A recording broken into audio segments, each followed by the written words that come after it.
మన పిల్లల భవిష్యత్తు కోసం వారికి బంగారు బాట వేయాలంటే సరైన స్థలం ఎంచుకోవాలి. మీ పెట్టుబడికి నమ్మకమైన వేదిక Srivasavi projects. Welcome back to our channel. ప్రస్తుతం మనతో పాటు ఉన్నారు consumers affair committee chairman Mandadi Krishna Reddy గారు. సార్తో మాట్లాడదాం.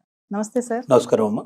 సార్, రీసెంట్ గా అమెరికా వెళ్ళినటువంటి ఒక మహిళ ఎయిర్పోర్ట్ లో దిగగానే అక్కడ ఉన్నటువంటి officers, customs and border security officers ఎవరైతే ఉంటారో ఆమెను పట్టుకొని ఆమె దగ్గర గ్రీన్ కార్డ్ తీసేసుకొని దాని మీద విజిటింగ్ స్టాంప్ వేసేసారంట. అంటే గ్రీన్ కార్డ్ ఉన్న వాళ్ళకి విజిటింగ్ స్టాంప్ ఎలా వేస్తారు, అది అసలు ఏంటి ఒకసారి దాని గురించి? ఇప్పుడు ట్రంప్ వచ్చిన తర్వాత ఎలాంటి జాగ్రత్తలు తీసుకుంటున్నారంటే, అక్కడ ఉన్నటువంటి ఇల్లీగల్ ఇమిగ్రేట్స్ని పంపించడమే కాదు, పనికి మాలిన వాళ్ళు, పనికిరాని వాళ్ళు, అమెరికాకు భారంగా ఉండేవాళ్ళు, అమెరికా నుంచి ఏదైనా లాభాన్ని సంపాదించేటువంటి వాళ్ళందరినీ ఏర్పారేయమనేటువంటి పరిస్థితులు ఒక రకంగా ఆర్డర్స్ వచ్చాయి వాళ్ళకి.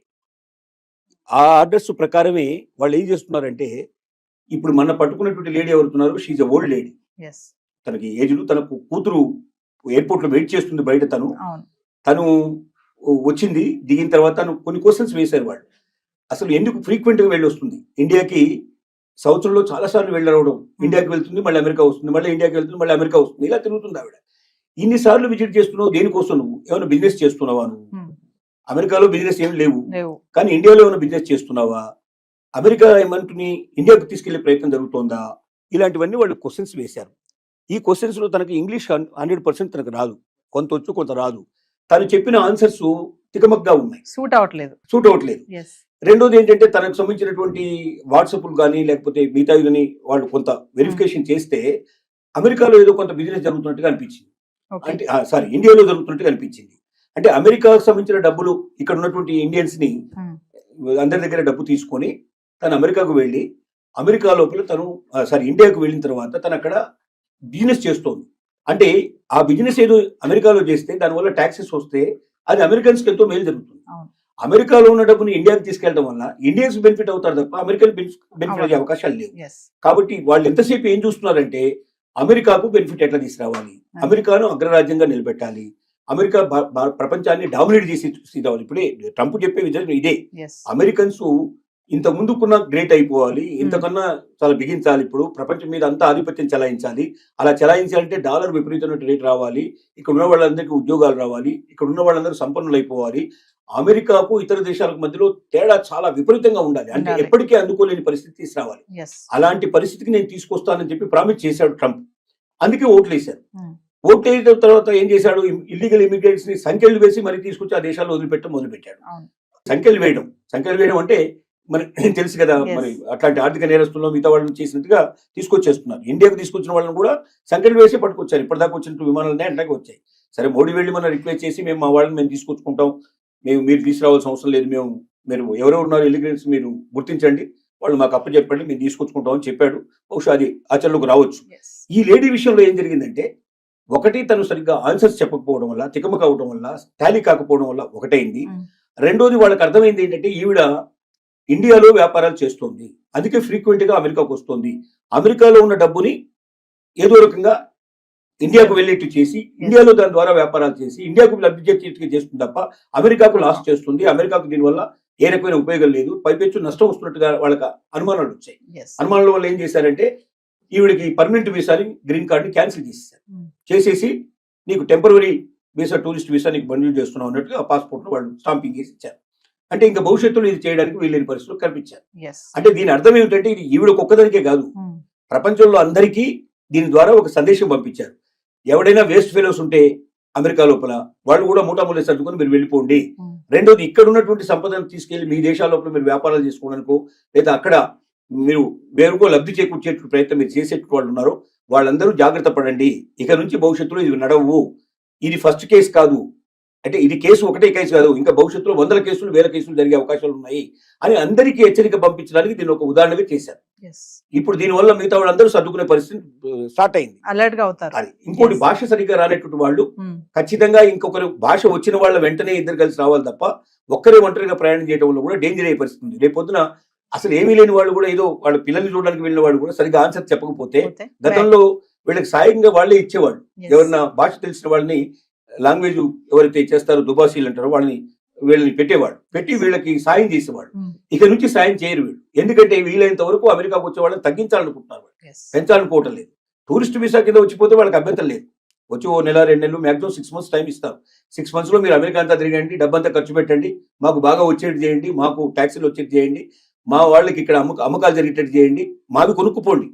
కానీ మీరు ఉన్నవి మా దగ్గర అమ్మడానికో లేకపోతే మా డబ్బును దోచుకుపోవడానికో మా ట్యాక్సెస్ని తగ్గించడానికో మేము ఇక్కడ సిద్ధంగా లేవు. కాబట్టి ప్రపంచ ప్రజలారా జాగ్రత్త పడండి.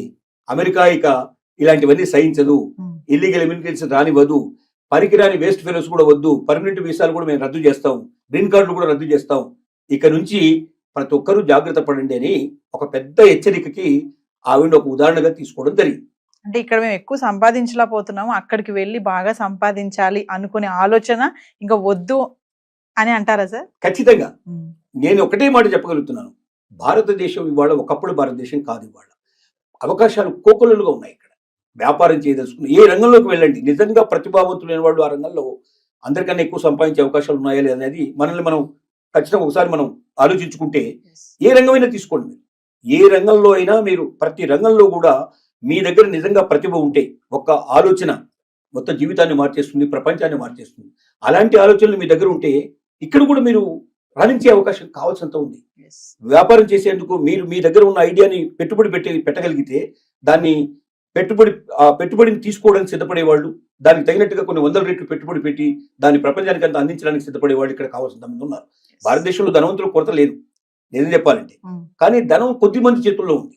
మొత్తం దేశంలో సంపద అంతా కూడా 10% దగ్గర ఉంటే 90% దగ్గర డబ్బు తక్కువ ఉండేట్లు పరిస్థితి ఏర్పడింది. కాబట్టి ఈ 10%లో ఉండేట్లు వాళ్ళు కూడా కోకోలుగా వాళ్ళు పెట్టుబడి పెట్టడానికి సిద్ధంగా ఉన్నారు. మీ దగ్గర ఐడియా ఉందా, మీ దగ్గర క్యాపబిలిటీ ఉందా, ఉంటే బయటికి రండి.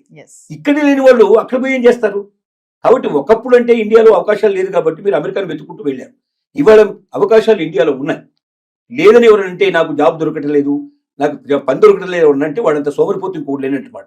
ఎందుకంటే రోజు మీరు చూడండి, పేపర్ తీయండి ఒకసారి, పేపర్లు తీస్తే కొన్ని వేల జాబ్స్ కనపడతాయి. కానీ మన వాళ్ళు వెతికేది ఏంటంటే వైట్ కలర్ జాబ్ కావాలి, కష్టపడకుండా సంపాదించాలి, నేను ఎప్పుడు ఏసీలో కూర్చోవాలి, కార్లలో తిరగాలి, ఇలాంటి కోరికలు ఉండేవాడు కష్టం. ఏ జాబ్ అయినా సరే నేను చేస్తానని సిద్ధపడితే జాబ్ దొరకపోవడం కాదు, కావాల్సినంత సంపాదించుకునే అవకాశం ఉంది. ఒక జాబ్ కాదు, పొద్దున్నే మళ్ళీ పార్ట్ టైం కూడా చేసుకునే పాసిబిలిటీస్ ఉన్నాయి.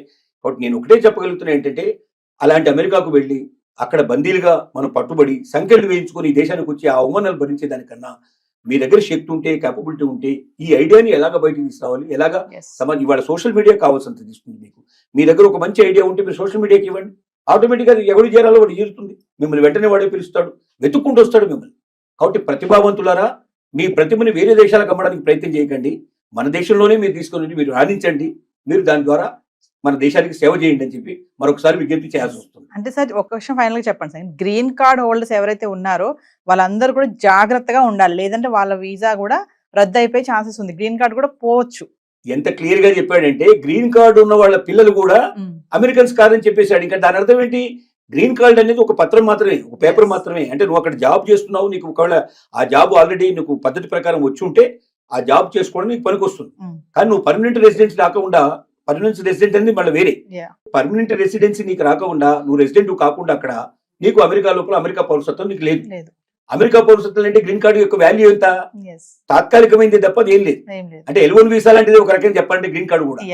L1 వీసా 3 ఏళ్ళు పనిచేస్తే గ్రీన్ కార్డు ఒక 5 ఏళ్ళు పనిచేస్తుంది, 10 ఏళ్ళు పనిచేస్తుంది, లేదా వాడికి ఎప్పుడు కోపం వస్తే అప్పుడు పంపించేస్తాడు.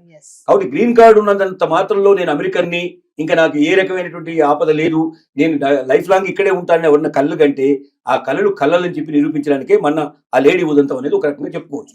థ్యాంక్ యూ అండి, నమస్కారం.